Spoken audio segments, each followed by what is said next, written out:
Hey there everyone, Videogame Cabinet here, and tonight we're doing a review of Cold Fear that I played on the original Xbox.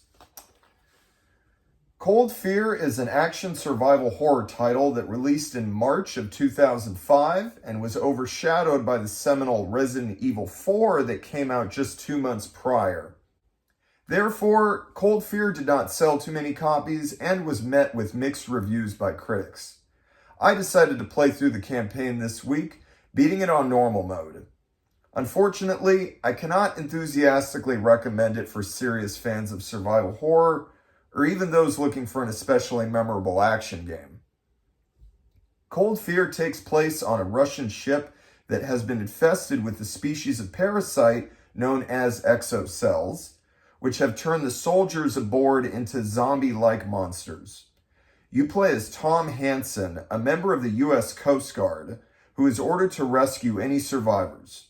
You soon find Anna, the lone survivor whose father discovered and experimented on the exocells. You both must escape from the ship and later on an oil rig in the second half of the game. The cliched plot about Americans and Russians investigating an alien monster race is predictable and cribs from countless other action horror movies and games. We have seen it all before, and nothing surprised me. I did not care about any of the stereotypical characters, and the voice acting was really cheesy too. Action horror video games do not always need great storylines to be fun, so how is the gameplay in Cold Fear? It is somewhat decent, but highly derivative of the Resident Evil series. You can switch from fixed camera angles to a third-person perspective that was clearly inspired by the far superior Resident Evil 4 partway through development.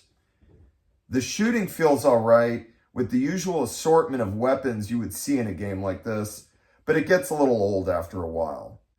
The one thing that separates Cold Fear from its peers is the environment. The way the ship tilts back and forth with the weather effects is pretty neat, and it is clear that much development time was spent on this. It must also be noted that the lack of a map hurts the experience, leading to some tedious backtracking. The ship in the first half of Cold Fear is thankfully not too big, and the mission objectives in your menu give you some much-needed sense of direction. But you can still get lost frequently, especially in the second half of the campaign, which takes place on a large oil rig. Making a wrong turn here and there led me to some annoying stretches of aimless wandering from time to time. I was hoping to like Cold Fear more, but I honestly thought it was fairly average and forgettable. Blasting away enemies provided some amusement, and the oceanic setting with the heavy rain was cool, but everything else was standard issue survival horror and not done nearly as well as the classics of the genre.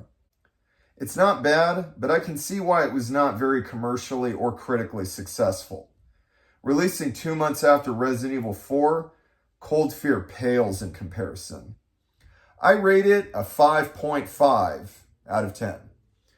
And that's my review. I honestly, I had some amusements here and there with it, but it was nothing special. It's not bad overall, but it's very generic, very formulaic with the story and with the gameplay. Like, the story in these type of maybe more action-focused games doesn't have to be great, but like, it is super, super generic, and I just didn't care about any of the characters, and it was super predictable, and like, the gameplay itself was, it was alright, but like very, very derivative, very, very derivative. So thankfully, it's a really short game, only taking a few to several hours to finish.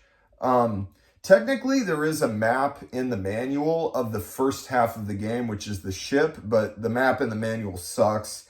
And the in-game has no map at all, and you can get lost very easily, and it does happen, and it sucks, and you could just be wandering around for a long time before you just through trial and error figure out what to do. But the mission objectives in your menu do help give you a much needed sense of direction, so that was okay. But this really, I can see how maybe some people can look back on it like, you know, a forgotten gem or something, but not me. This really felt like a poor man's Resident Evil, especially a poor man's Resident Evil 4.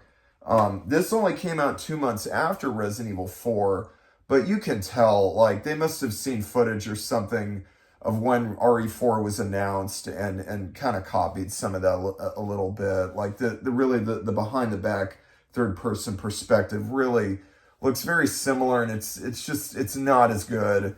And once you've been spoiled by Resident Evil 4, especially back when this came out, like, this really is forgettable. And even now, playing it in 2024, you know, it was just meh for me, you know. So 5.5 out of 10. Those are my thoughts. And so yeah, just happy to get this one off the backlog. 5.5 for Cold Fear. And have a good night.